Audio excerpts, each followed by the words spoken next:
রাজনীতির পারদ যেমন চড়ছে তার পাশাপাশি আবহাওয়াও কিন্তু ক্রমাগত পারদ চড়া হচ্ছে। আমাদের প্রতিনিধি জিলাম করঞ্জাই রয়েছেন আমাদের সঙ্গে। জিলাম, উত্তরবঙ্গের 3টে জেলায় আজকে ভোট হচ্ছে, যার মধ্যে উত্তর দিনাজপুর, দক্ষিণ দিনাজপুর এবং দার্জিলিং রয়েছে। দার্জিলিং এ সোয়েটার পরতে হলো, বাকি দুটো জেলা তো একেবারে আগুনে পুড়ছে। একদমই, আবহাওয়া দপ্তর যেটা জানাচ্ছে যে উত্তরবঙ্গে সর্বত্র তাপপ্রবাহের যে কবলে চলে যাওয়ার ব্যাপার আগে বলা হয়েছিল সেটা আজ থেকে চলবে এবং উত্তরবঙ্গের মধ্যে এই দুই দিনাজপুর এবং মালদাতে তীব্র তাপপ্রবাহের সতর্কতা গতকাল থেকেই দেওয়া হয়েছিল। আজকেও তা অব্যাহত থাকবে, আগামী এক সপ্তাহ সেটা থাকবে বলেই জানানো হয়েছে আবহাওয়া দপ্তর থেকে। দার্জিলিংয়ে হালকা বিক্ষিপ্ত বৃষ্টিপাত হতে পারে এবং কালিম্পং এবং জলপাইগুড়ি সংলগ্ন কিছু জায়গাতে বিক্ষিপ্ত বৃষ্টিপাত হতে পারে, তবে এছাড়া উত্তরবঙ্গে কোথাও বৃষ্টিপাতের সম্ভাবনা নেই। সর্বত্রই তাপমাত্রা বাড়বে 2 থেকে 3 ডিগ্রি সেলসিয়াস এবং ধীরে ধীরে বাড়বে, যদিও আজকে তাপপ্রবাহ তীব্রতা বাড়বে বলেও আবহাওয়া দপ্তর সতর্ক করেছে। একেবারে, অর্থাৎ রাজনীতি যত এগোচ্ছে, ভোটের দফা যত এগোচ্ছে, তার সঙ্গে পাল্লা দিয়ে কিন্তু গরমও ক্রমাগত বাড়ছে। জিলাম, ধন্যবাদ।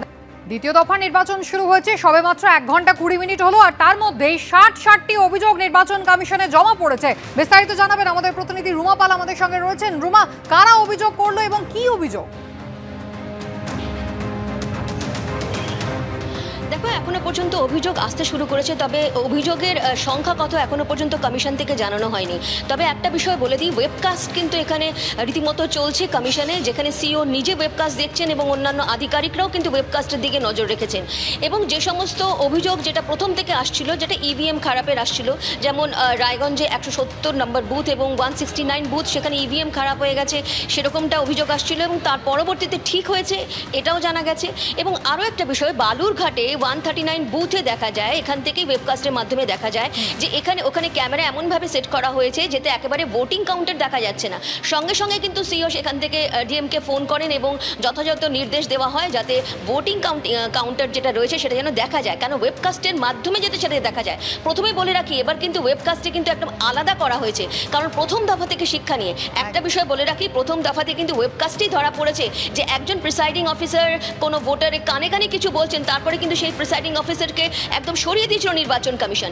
এবার ওয়েবকাস্টে কিন্তু নতুনভাবে করা হয়েছে, যেখানে বলে রাখি যে 70 ডেসিবেলে, যেটা প্রথমে আওয়াজ ছিল 70 ডেসিবেলের কোনো আওয়াজ থাকলে সেটা ধরা পড়বে, এখন সেই ডেসিবেলটা বাড়ানো হয়েছে।